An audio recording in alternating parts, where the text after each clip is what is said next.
Morning बच्चों, कक्षा एकादश विषय हिंदी। भारतीय हरिश्चंद्र जिनकी रचना है अपने यहाँ प्रेम माधुरी।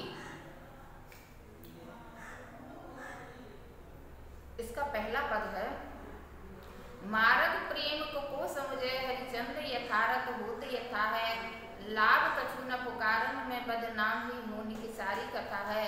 जानत है जिय मेरो भली विद और उपाय सबे व्यर्था है, बावरे हैं ब्रज केस गिरे मोहि नाहक पूछत कौन बिथा है। प्रस्तुत जो काव्यांश है उसमें जो रचनाकार है वो जो प्रेम की विशेषता है, प्रेम की विशेषता बताते हुए गोपियां कहती हैं कि गोपियां अपने मन की जो खीज है वह खीज को अभिव्यक्त कर रही हैं कि मारग प्रेम को समझ है हरिचंद्र यथारथ होत यथा है। गोपी कहती हैं कि प्रेम के मार्ग को भला संसार में जो वास्तविक रूप है उस वास्तविक रूप से कौन समझ सकता है कि लाभ कछु न पुकारन में बदनाम ही होने की सारी कथा है। उसकी संपूर्ण कहानी कहना तो कलंकित ही होने की उसमें सारी कथा है। अतः इस विषय में पुकारने से कोई भी लाभ नहीं होता है कि जानत है जी मेरो भली विद और उपाय सबे व्यर्था है। मेरा अंतःकरण भली प्रकार से इसको जानता है कि बदनामी से बचने का कोई उपाय है ही नहीं। कलंक वस्तुतः क्या है, व्यक्ति के दुख का कारण होता है कि बाबरे है ब्रज के सिगरे मोहि नाहक पूछत कौन बिथा है। इस ब्रजमंडल के सभी लोग मुझसे मेरी पीड़ा के बारे में पूछ रहे हैं। लगता है जैसे सब पागल हो गए हैं। मेरा जो वियोगपूर्ण प्रेम है उसको जानते हुए भी वह मेरी व्यथा का कारण जानना चाहते हैं। इसमें बच्चों ब्रज भाषा है, अनुप्रास, यमक और रूपक अलंकार है, श्रृंगार रस है, श्रृंगार में भी वियोग पक्ष है और गुण माधुर्य शब्द शक्ति लक्षणा है और छंद सवैया। अगला पद कि रोकहि जो तो अमंगल होय और प्रेम न से जो कहे पिए जाइए, जो कह जाऊ न तो प्रभुता, जो कछु न कहे तो स्नेह न साइए, जो हरिचंद्र कहे तुमरे बिन जी हैं न तो ये क्यों पति आइए, तास पयान समय तुमरे हम का कहें आप हमें समझाइए। इसमें जो रचनाकार हैं उन्होंने जब नायिका का नायक है ना परदेश गमन के लिए प्रस्थान कर रहा है तो प्रस्थान करने के पर पति से अपने हृदय के जो प्रेम भाव हैं उन प्रेम भावों को एक चतुर नायिका अपने शब्दों में व्यक्त कर रही है, कह रही है कि रोकहि जो तो अमंगल होय और प्रेम न सह जो कहें पिए जाइए। गोपिका अपने पति के जो परदेश गमन है उस समय जब जा रही है तो वो कह रही है कि यदि प्रियतम मैं आपसे यह कहती हूँ कि चले जाइएगा, है ना, यदि मैं आपसे कहती हूँ चले जाइएगा तो भी यह मेरे प्रेम का विनाश है, और यदि मैं आपको रोकती हूँ तो इसमें अमंगल है। क्योंकि किसी को चलते समय, हमारी संस्कृति के अनुसार किसी को चलते समय यदि हम टोकते हैं तो वो अमंगल का प्रतीक है। और इसलिए वो कह रही है कि यदि मैं आपसे कहती हूँ कि जाइएगा तो भी इसमें मेरे प्रेम का विनाश होता है। जो कहे जाओ न तो प्रभुता, जो कछु न कहे तो स्नेह न सहे। और यदि मैं कहती हूँ कि हे प्रीतम तुम जाओ, तो इसमें नायिका कह रही है मेरा बड़प्पन है कि मैं आपको आदेश दे रही हूँ। और यदि मैं कुछ नहीं कहती हूँ तो इसमें मेरा प्रेम नष्ट हो रहा है। कि जो हरिचंद्र कहे तुमरे बिन जी हैं, न तो ये क्यों पति आइए। और कह रही हैं कि हे प्रीतम, यदि मैं आपसे कहती हूँ कि मैं आपके बिना कैसे जीवित रहूंगी, तो वो कह रही हैं कि इसमें भी कि जो हरिचंद्र कहे तुमरे बिन जी हैं, न तो यह क्यों पति आइए। और वो कह रही हैं कि तुम्हारे बिना यदि मैं प्रभुता को प्रदर्शित करती हूँ, तो वो कह रही हैं कि यहीं पर मेरे प्रेम का अंत हो जाएगा। क्योंकि आप क्या समझेंगे कि मुझे आपसे कोई प्रेम नहीं है। तास पयान समय तुम रे हम का कहें, आप हमें समझाइए। इसलिए नायिका कह रही है कि परदेश गमन के समय हे स्वामी, आप ही हमें समझाइएगा कि आपको इस पर विश्वास कैसे हो सकता है कि मैं आपसे प्रेम करती हूँ या नहीं। आप ही हमें अपने शब्दों में समझाएं। बच्चों, इसमें जो काव्य सौंदर्य है वह पूर्व पद वाला ही काव्य सौंदर्य है।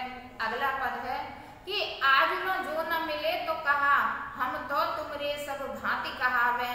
मेरो उराहन है कछु नाही, सबे फल आपने भाग को पावे।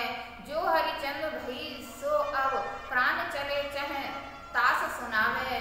प्यारे जू है जग की है रीति विदा के समय सब कंठ लगावे।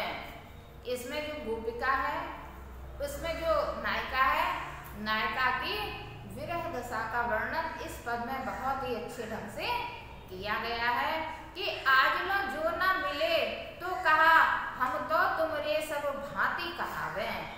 कि नायिका कह रही है कि विरह से जो व्याकुल नायिका है, वो नायिका कह रही है कि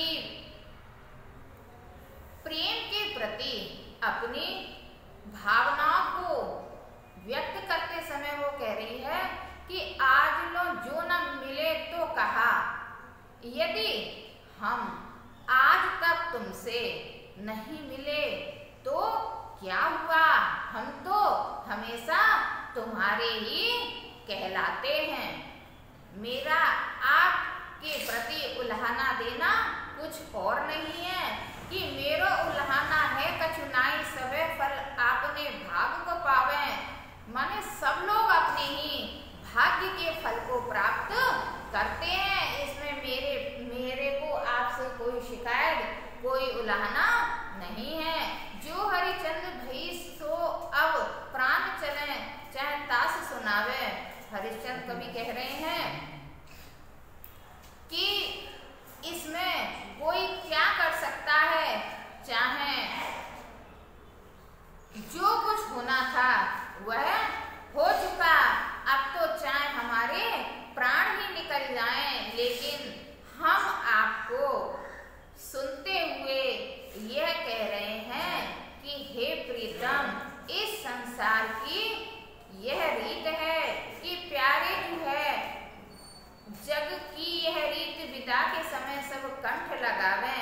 कि अंतिम विदाई देते समय सभी अपने गले से लगाते हैं। आप जीवन भर हमसे नहीं मिले तो ना सही, लेकिन अब तो मैं आपसे आपसे सदैव के लिए दूर हो रही हूँ, इसलिए आप मुझे एक बार तो अपने कंठ से लगा लीजिए।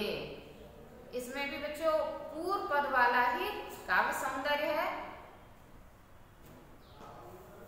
अगला, व्यापक ब्रह्म सवै थल पूरन है हम हूँ पहचानती हैं, पे बिना नंदलाल बिहाल सदा हरिचंद न ज्ञान ही ठानती हैं, तुम ऊधो यह कहियो उनसो हम और कछु नहीं मानती हैं, प्रिय प्यारे तिहारे निहारे बिना अखियां दुखियां नहीं मानती हैं।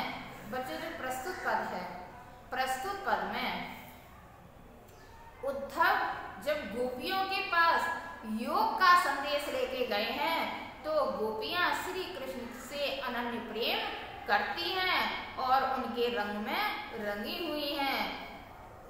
तो गोपियों ने उद्धव से कहा है कि आप हमारे संदेश को ले जाके श्री कृष्ण को सुना देना।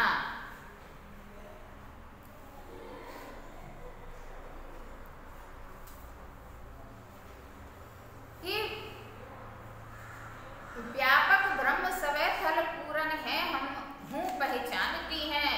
गोपियां कह रही हैं कि जो परमात्मा है ना, परमात्मा सब जगह व्याप्त हैं, इस विषय को हम बहुत अच्छी तरह से जानती हैं। क्या जानती हैं?